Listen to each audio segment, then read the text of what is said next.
Hello friends.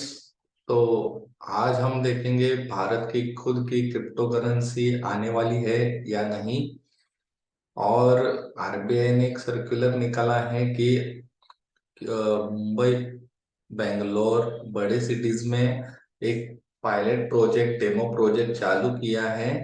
वो क्या है डेमो प्रोजेक्ट, और उसके बारे में क्या है, ये डिजिटल रुपी या क्रिप्टो करेंसी है या डिजिटल रुपी है, उसके बारे में हम एक एफएक्यू देखेंगे, फ्रिक्वेंटली आस्क्ड क्वेश्चन।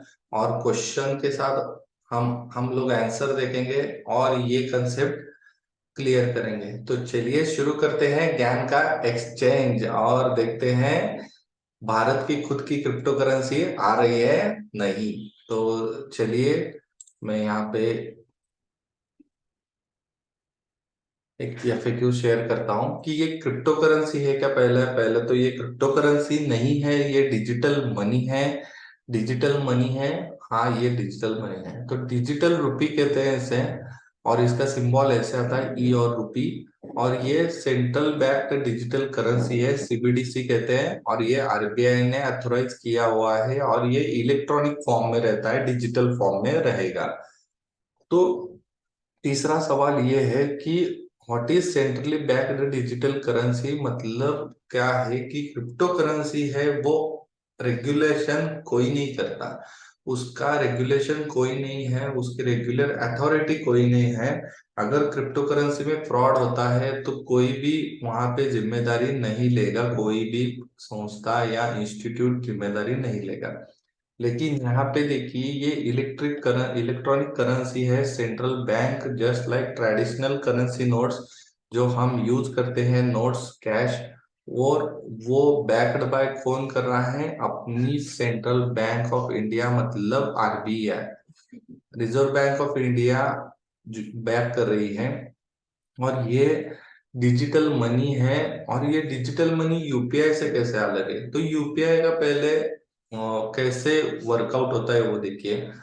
मैं अगर मेरे दोस्त को मनी सेंड करना हो यूपीआई के थ्रू, तो मैं यूपीआई के थ्रू जब उसका मोबाइल नंबर या उसका क्यूआर कोड स्कैन करता हूँ, तो मैं पहले रिक्वेस्ट भेजता हूँ मेरे बैंक को कि ये नंबर, ये सौ नंबर पे मुझे इतने पैसे ट्रांसफर करना है।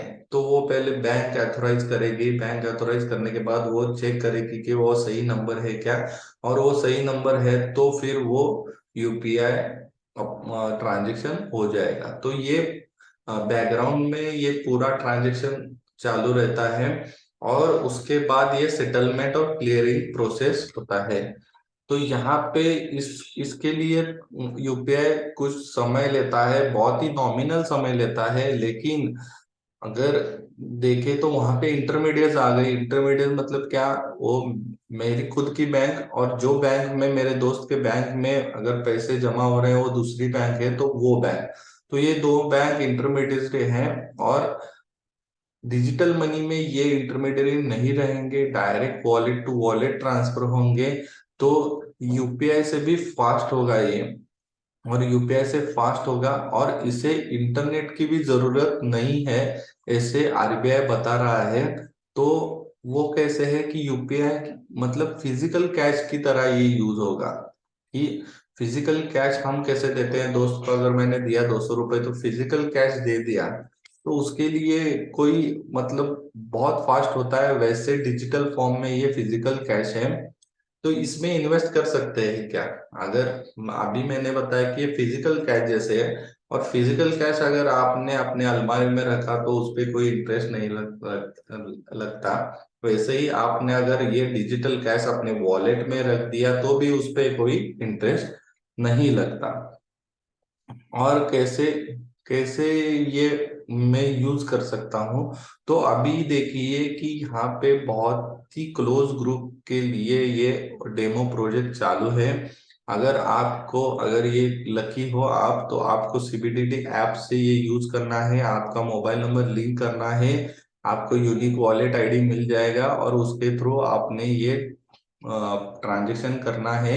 आपका जो डिजिटल मनी है वो ट्रांसफर करना है। अगर आपका बैंक मनी डिजिटल वॉलेट में ट्रांसफर करना है तो आपको जैसे डिनोमिनेशन रहते हैं, मतलब 100 का डिनोमिनेशन 200, 500, 2000, अभी 1000 का बंद हो गया 2016 से, और 20 का, 10 का, तो वैसे आप ले सकते हो यहाँ पे।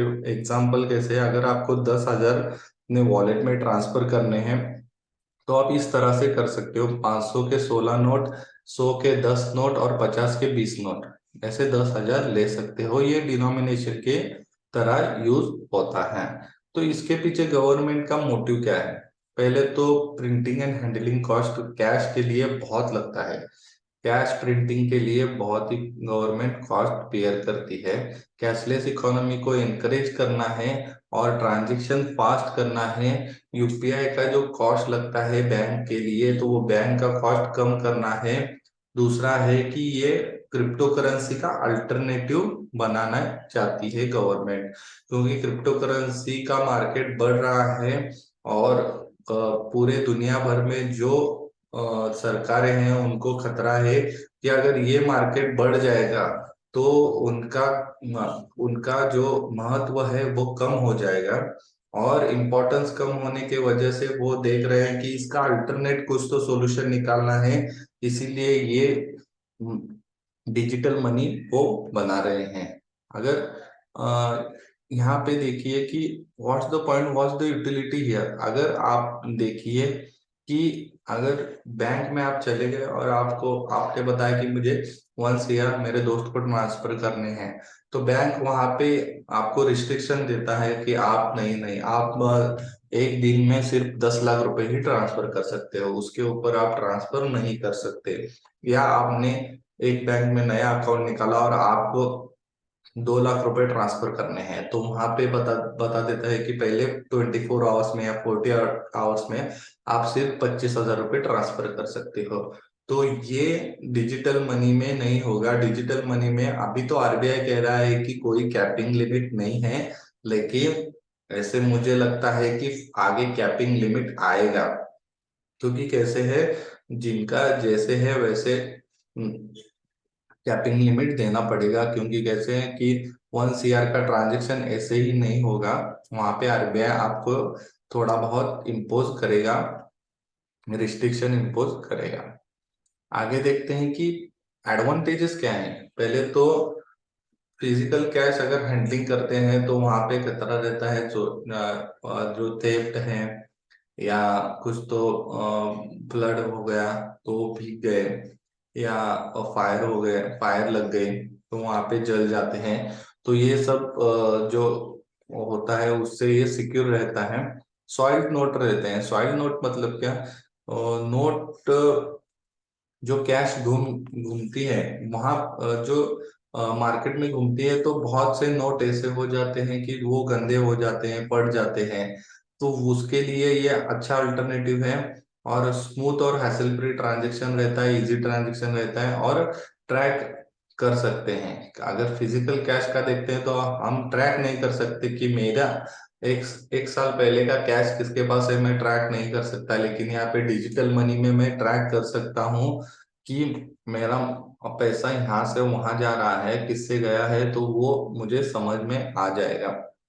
आगे देखते हैं कि गवर्नमेंट इसे बैक क्यों कर रहा है। पहले तो मैंने बताया कि प्रिंटिंग, ट्रांसपोर्टेशन, स्टोरेज कॉस्ट बच जाएगा, लॉजिस्टिक कॉस्ट बच जाएगा।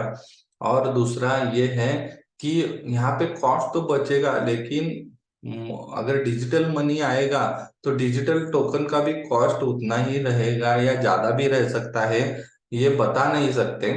तो इसीलिए एक ध्यान में रखिए, ये पता नहीं है कि डिजिटल मनी का कॉस्ट फिजिकल मनी से कम है या ज्यादा है, लेकिन उसका थोड़ा एडवांटेज ज्यादा है। इसीलिए आरबीआई ये डिजिटल मनी लेकर आ रही है। अभी आरबीआई ने एक कंसेप्ट नहीं निकाला, प्रोग्रामेबल मनी।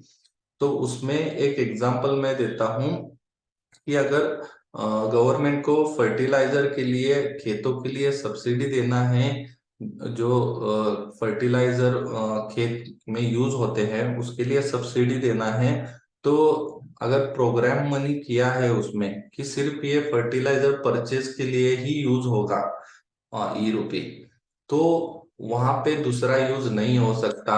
तो ऐसे अगर होगा तो ये बहुत ही अच्छा होगा, और बहुत जनों को इसका फायदा भी होगा, और जो उसका फायदा लेंगे उनको फायदा होगा, और जो फर्टिलाइजर के नाम पे दूसरा कुछ तो खरीद परचेस करते हैं उनके लिए ये कुछ फायदेमंद नहीं रहेगा।